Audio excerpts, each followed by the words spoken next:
This is day 2 of the June 94 10-day retreat in Springwater.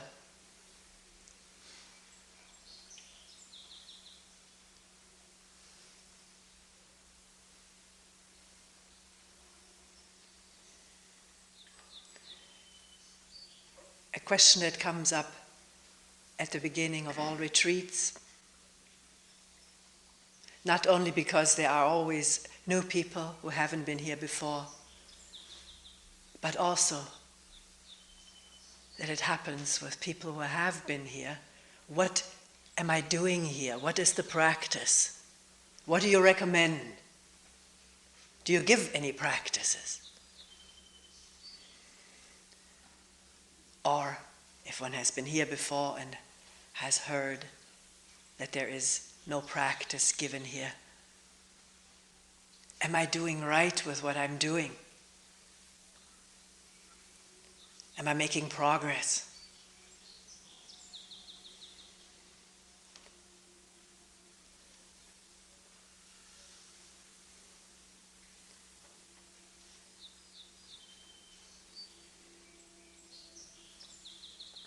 No one who comes here and wishes to pursue a practice is forbidden or discouraged or dissuaded from doing so.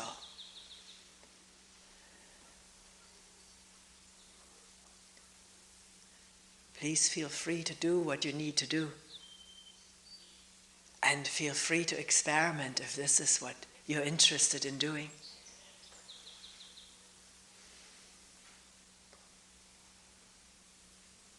Each moment is so full of stuff and so empty of stuff. Can one be in touch with both? That's the crucial question. In touch with the constant rattling of thought,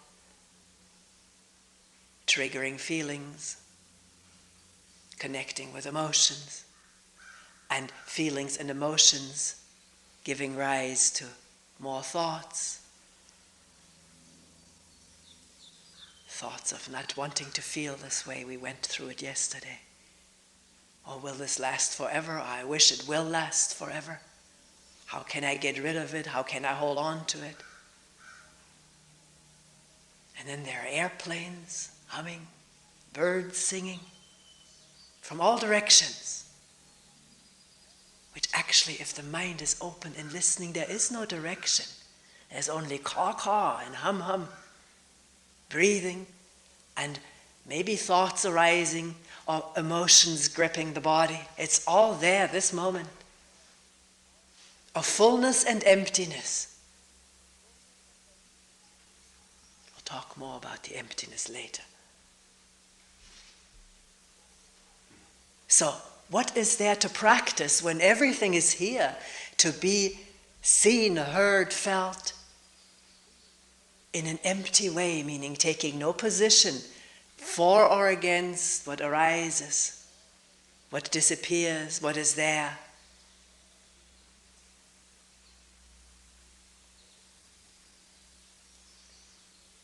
Realizing how we live in names and descriptions and explanations, and pictures, and memories, with all their conditioned reflexes in thought and emotion. Rarely in touch with the pureness of rain dropping on the roofs and crows calling.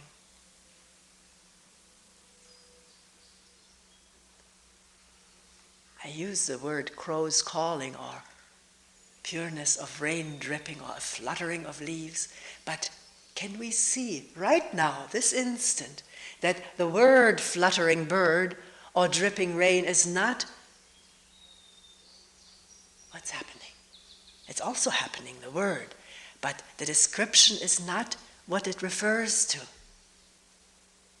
What it refers to is not a description, it's not a word or a thought, something that's happening and is perceivable,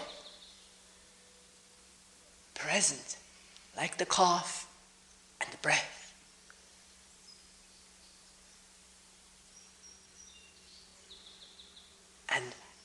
our question here is, can there be presence this moment with everything there is, without a feeling of separation which arises when like and dislike fill the channel? I like the birds and the crows, but I don't like the fan. I like the quietness, but not the rattling of thoughts. Actually, the crows could be a little bit more quiet, and the songbirds a little bit more.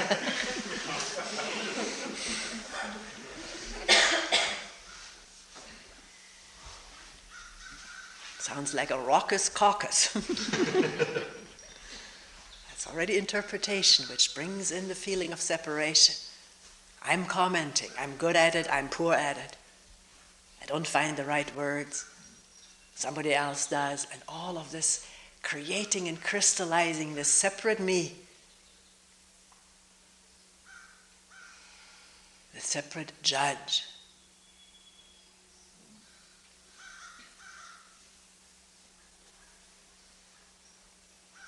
So, coming back to, although there's no coming back, freshly listening this instant of awakening from thought, from emotion, from that narrow channel of wanting to get someplace in the future, or dwelling in pleasurable or painful past incidents provided by memory.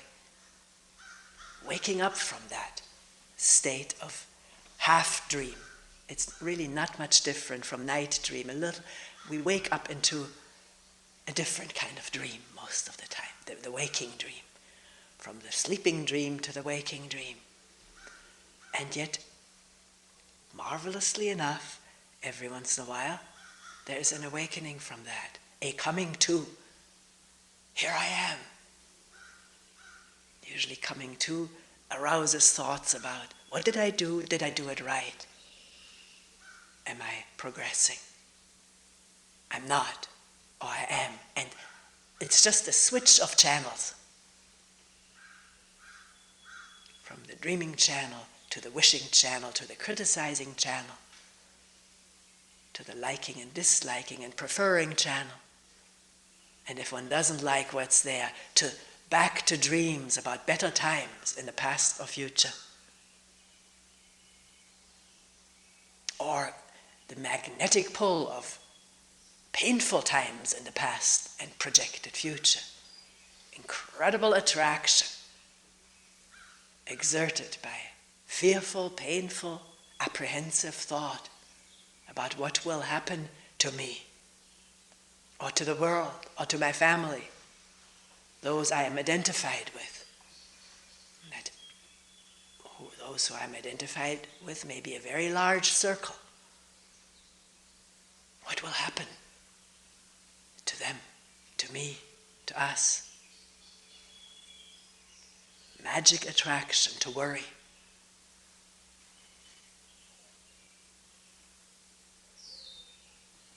Somebody brought me a gift of a little matchbox, and in a little matchbox was a tiny capsule of good earth. A bit of dirt in there. Good earth, if I remember it right. And two tiny little worry things, worry people, or worry dolls. A boy and a girl. One of each. And a smudge. A tiny box. It says on the back of the box, if you carry this around with you, that's going to be good luck.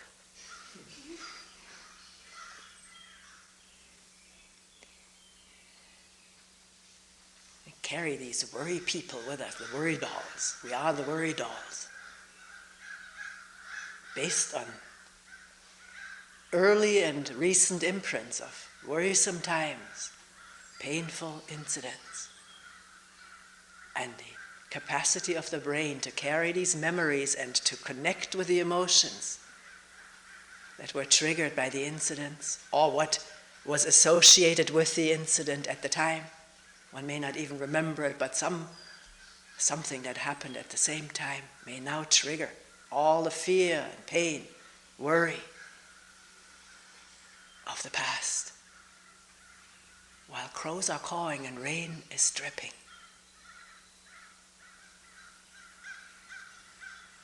So, waking up from dreaming of worries or pleasant dreams, can dreams be seen as dreams?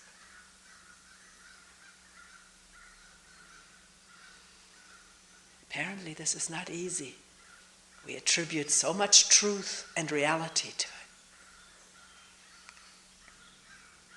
it. In a meeting, someone mentioned, was calling the world of ego with its remembrances and wishes and desires and feelings and emotions a competing reality with a reality of no constriction, no division. I don't exactly remember the question, but the term stuck with me. These are two competing realities. But the world of dreaming and remembering and attraction to painful and pleasant thoughts and wishing and liking and disliking is not reality like the freedom of no preference, of no division, no feeling of separation. That's the true state, and it is not in competition with anything else. It doesn't know of competition. That is thought and memory and projection, which belongs to the world of me-ness, me-centeredness, and what I identify with, which may be a large realm or a very narrow realm, depending on circumstances.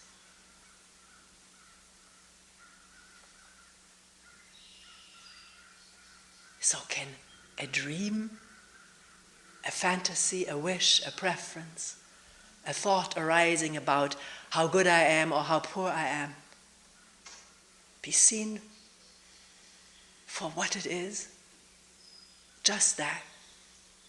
Albeit trailing with it maybe a whole motion of emotions, feelings. To see that connection and see what's happening in a dispassionate way. By dispassionate, I don't mean anything studied or trained or worked upon, but not identified with it. Therefore, not feeling good or bad about what goes on in this human mind, which is not ours. We haven't created it.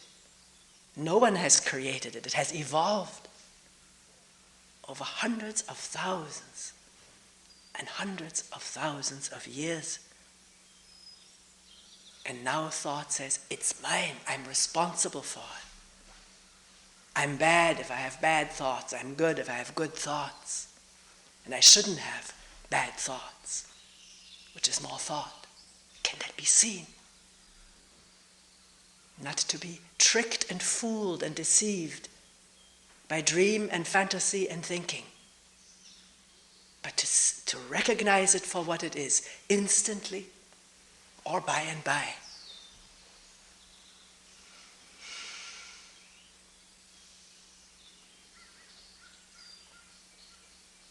That is a true waking up to what just happened.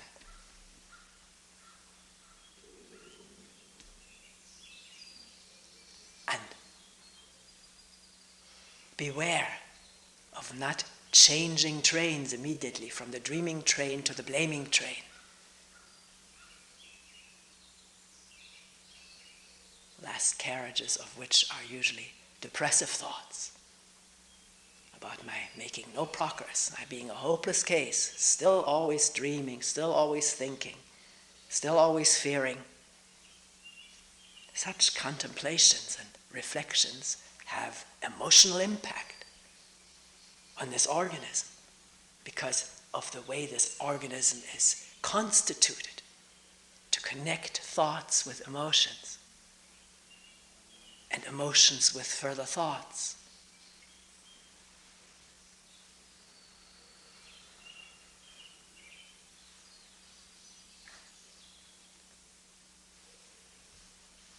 So what is the practice here?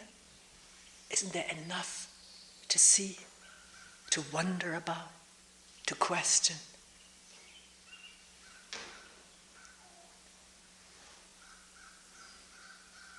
This moment of listening.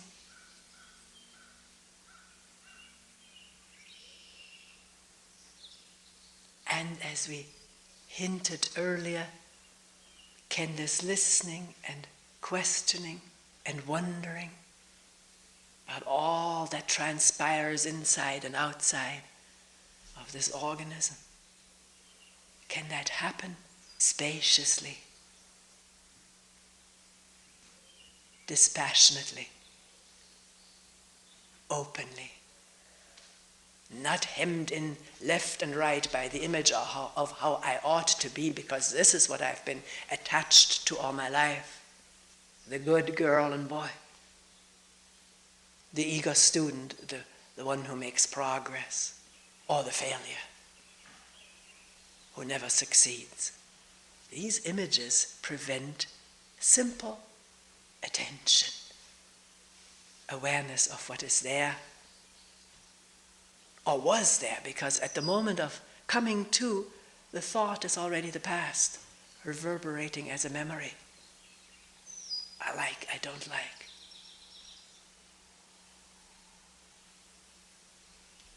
So, images of how we should be, albeit, even though they are so strong, they are so inculcated, starting with our parents and brothers and sisters and teachers, and then added by our own reading and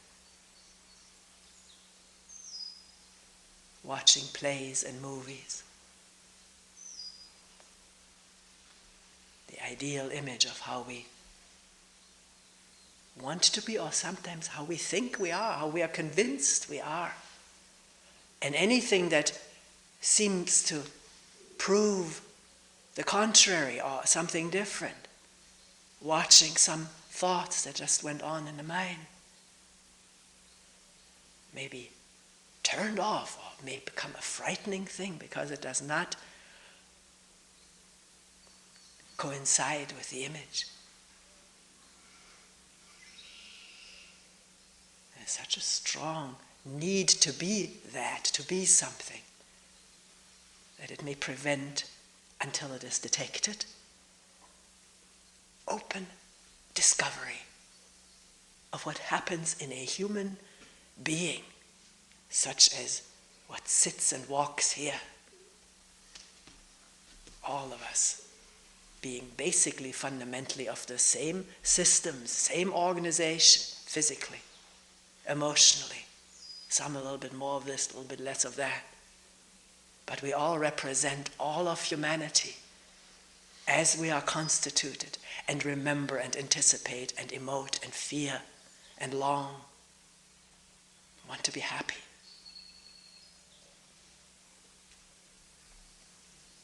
So why not discover freely about what happens inside? So there can be freedom to see, and freedom from what is seen. Because in free seeing there is no attachment, there is only revelation. Thought then comes and says, not this, yes, that.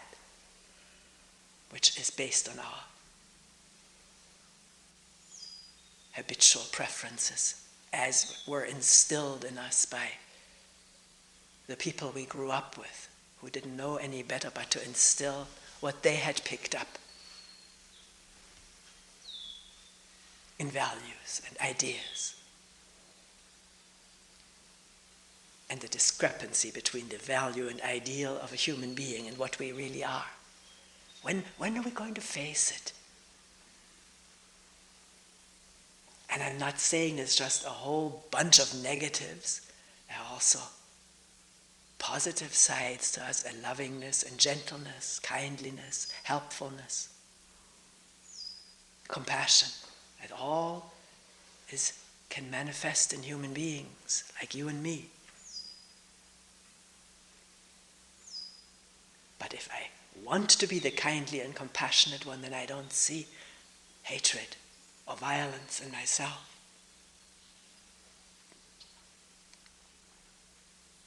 What comes to mind right now is a person coming to a meeting in Germany, very distraught looking, normally a very congenial, very friendly, outgoing, likable person. She said, you know what I just fantasized? I have to tell somebody. I fantasized hacking people apart and enjoying it.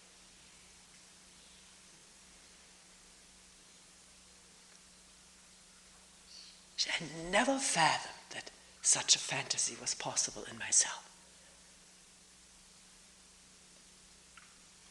And then after a while she said, there's right now a stirring of compassion for all the people who I have so severely judged for their inhumanity.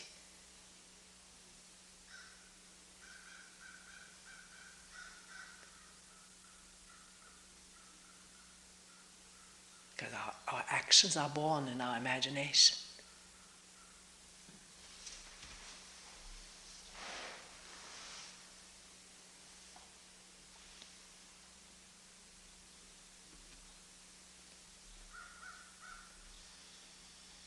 So maybe a viewing of such a fantasy breaks down thoroughly the scaffold of imagery we have about ourselves and others, and allows all these passing fantasies that they're not just in this brain, they're in the air. The movies and TVs are full of them. The newspapers bulge out with them. That's what we like to read and report about. Horror stories. So no wonder the mind picks it up. It's not anybody's, it's in the air. It's our composite collective production based on goodness knows what. Psychology can give us ample reasons for emergence of fantasies based on past experiences.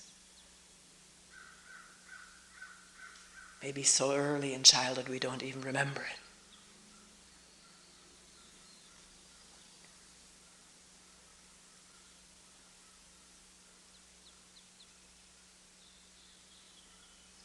So can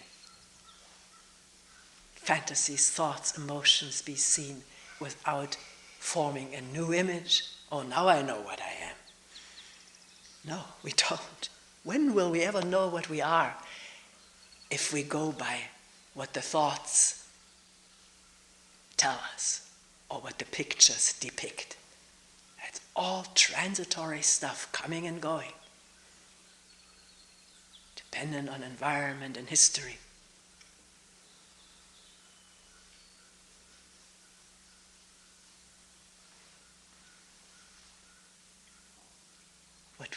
What we truly are is not expressible in words or pictures. It has nothing to do with memory or anticipation, or the narrow channels from which we switch one after another.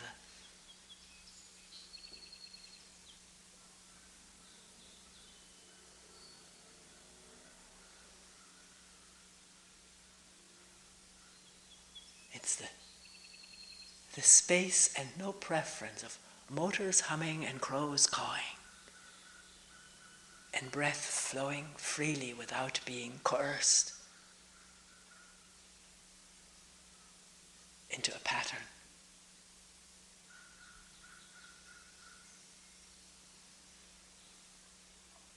Allowing what is there to be there and take its changeful course, its ever-changing course, which is like the course of clouds.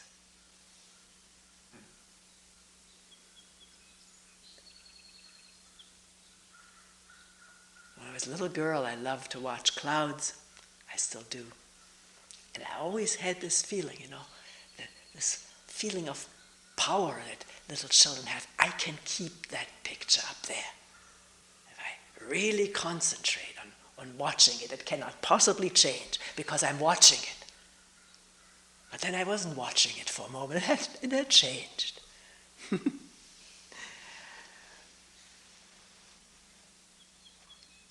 maybe if there's a continuous, sustained watching, there's no feeling of change because we're always here with what is here. And there's no room or need for comparison with what was or what could be. Do you get it? That's this thing I've often mentioned. Dogen said it. Firewood does not turn into ashes. It occupied me a great deal. We were camping at the time. I did a lot of camping. And I heard this, I watched firewood, and of course it turns into ashes. I mean, you put this thing on, it's a hunk of wood. Lucky if it catches fire. Particularly, it always seemed to rain when we were camping, so there was nothing but smoke.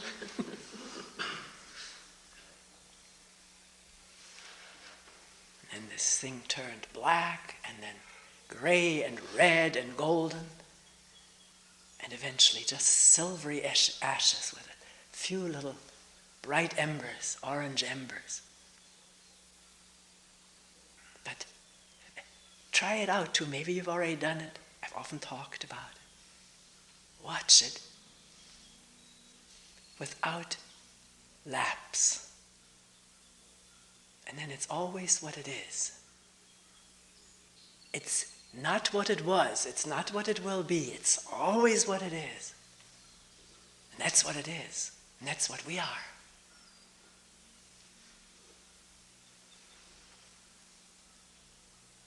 No change. And yet, constantly changing as we reflect upon ourselves and each other.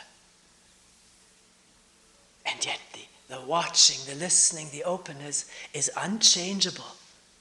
It is not subject to any cause or pressure.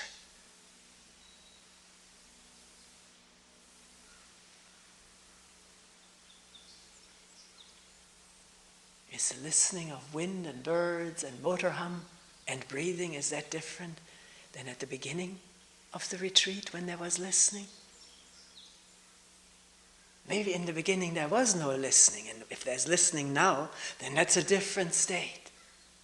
But when there's listening, the openness, the emptiness and fullness of it is always just this, no matter what appears in it.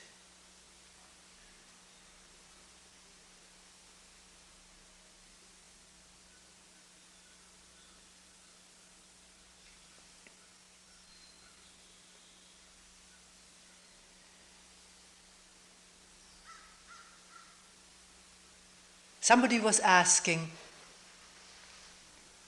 there were several questions to the same point. One person put it this way: what's the difference between intellectual inquiry and meditative inquiry? We know intellectual inquiry, said the person, and I can't quite repeat. It was a very exact statement logically about how the intellect proceeds to examine something, finally coming up with a conclusion which is logical. And what's the difference of that to meditative inquiry? Are they two different things, two qualitatively different states? And other questions are, what do you mean by questioning? What do you mean?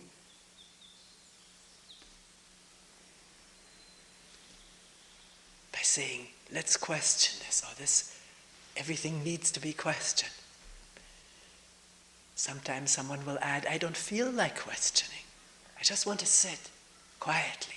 Leave me alone with questions. Of course, if you want to be left alone with questions, I won't impose.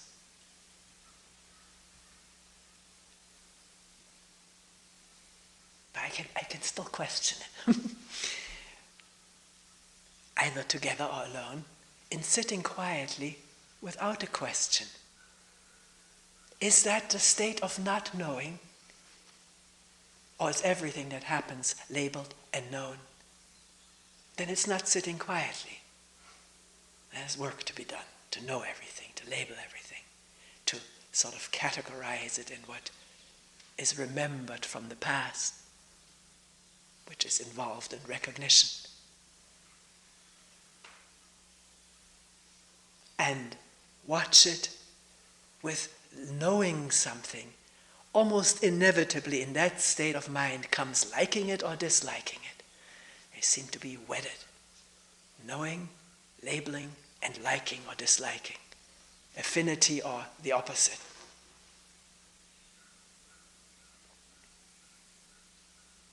So, if you mean by sitting quietly without questioning a state of not needing to know, realizing that labels are what they are, very likely trailing with them like and dislike and all the past, not entering into the labeling process. The word crow or wind may come up, but what is there is not the word. So the word can come and go like the wind. That state of not knowing could also be called a state of questioning everything in its conventional ways, in its conventional meanings. This is this is that. Not knowing is not knowing. Therefore, questioning everything we know about everything, not deliberately or as a process, but as a state of being.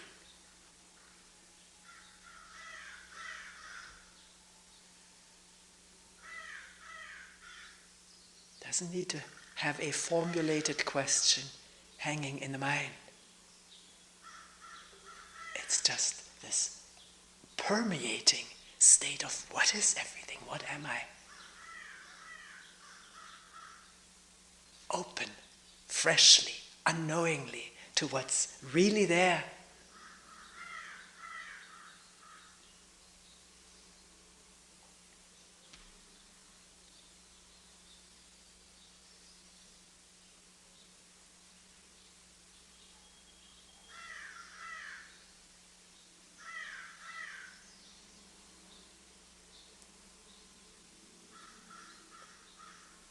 So coming back to the question, what is the difference between intellectual inquiry and meditative inquiry?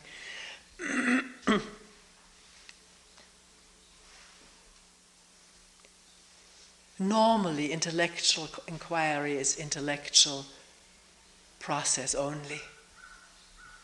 Please, I'm not lecturing here on things, presenting something I may be off, not have observed it well enough. You need to test it for yourself. Everything that's said here is offered for testing out oneself, or else it is useless. We know enough already, we don't need any more incorporating knowledge. So, right now, I would say that intellectual inquiry is pretty much involving the intellect, the knowledge of what is, and remembering and deducing in logical ways, coming to a conclusion, problem solving. On an abstract level, the moment a concrete problem needs to be solved, there also has to be some observation directly of the problem. If it's only thought about, it's a very skimpy affair. The problem will appear in a very skimpy way if it's just thought about, because mathematical problems are of that nature and not skimpy because of that. But as a technological problem, you need to watch, look, how does it function? How does it dysfunction? And allow the observation to trigger knowledge, knowledgeable thinking.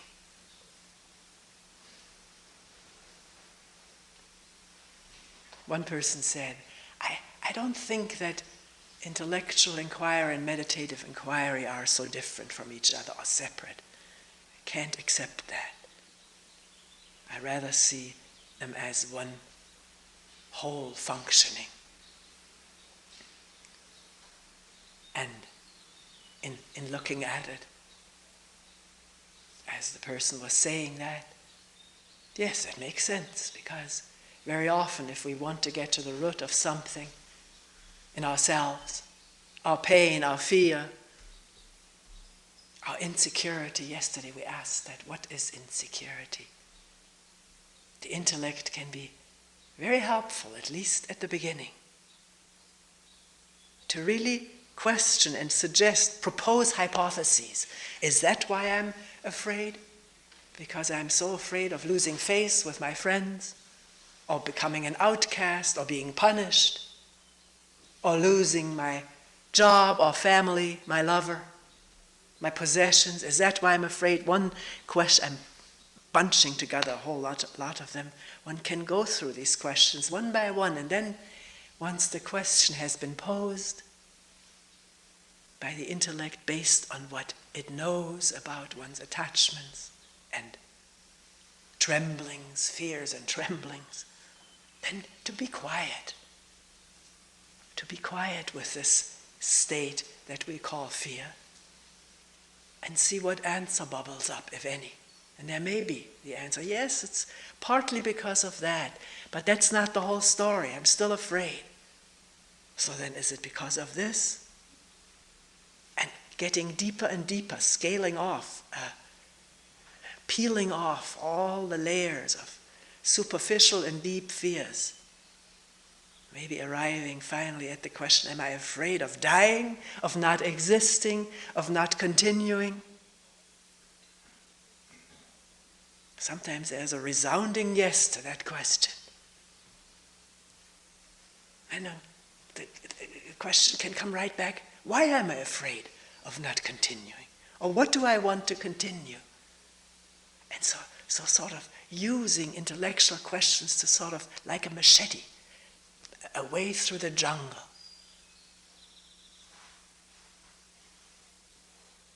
And finally, I don't want to die. I'm afraid not to continue. I need to exist. I can't bear the thought of not existing. Of course, together with my loved ones, my children, my family, or whoever I'm identified with. So here we are again, where we started.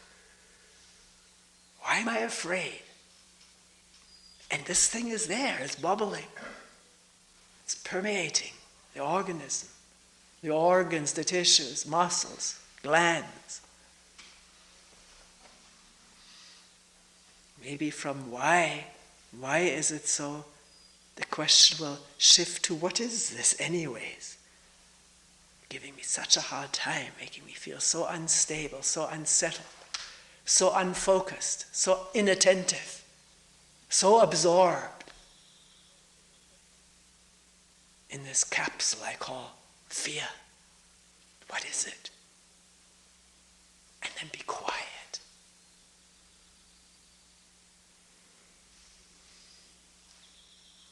Because any description, well, that's my stomach churning, or so, well, we've been through it. Maybe one needs to go through it over and over to describe to oneself all the symptoms.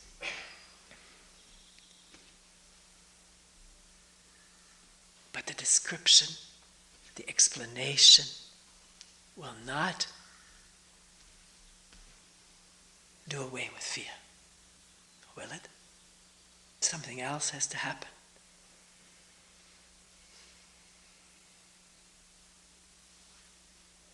What is it? That's meditative inquiry, if you will. Having a question there, a deeply moving question with no answer, and allowing the listening, the looking, the being, in the wake of this question without knowing the answer, just allowing what's there to unfold, reveal itself. To unfold, to open up.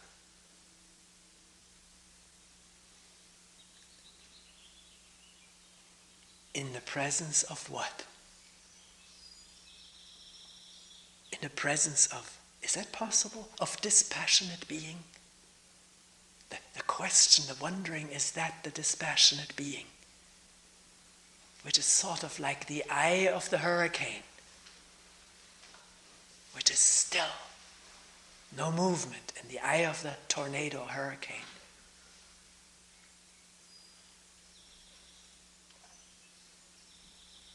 And in every upset that arises or continues in this body-mind, often collectively shared, there's also an eye, a seeing eye that is still and quiet. Can that be come upon in this meditative inquiry, wondering without knowing? There's an intrinsic wisdom when this inquiry takes hold, that there must be no thrashing about with more ideas and more knowledge and more expectation. The stillness of being is intrinsic to a deep question.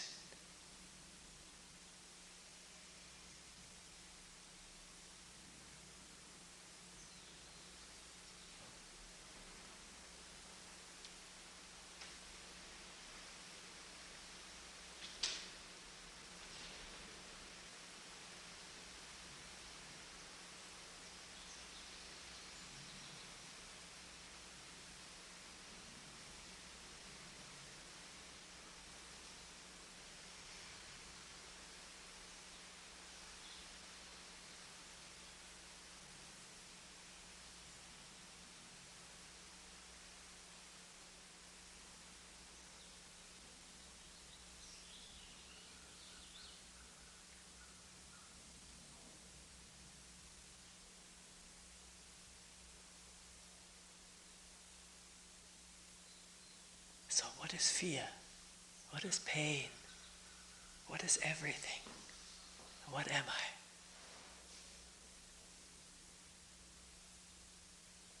When I don't know.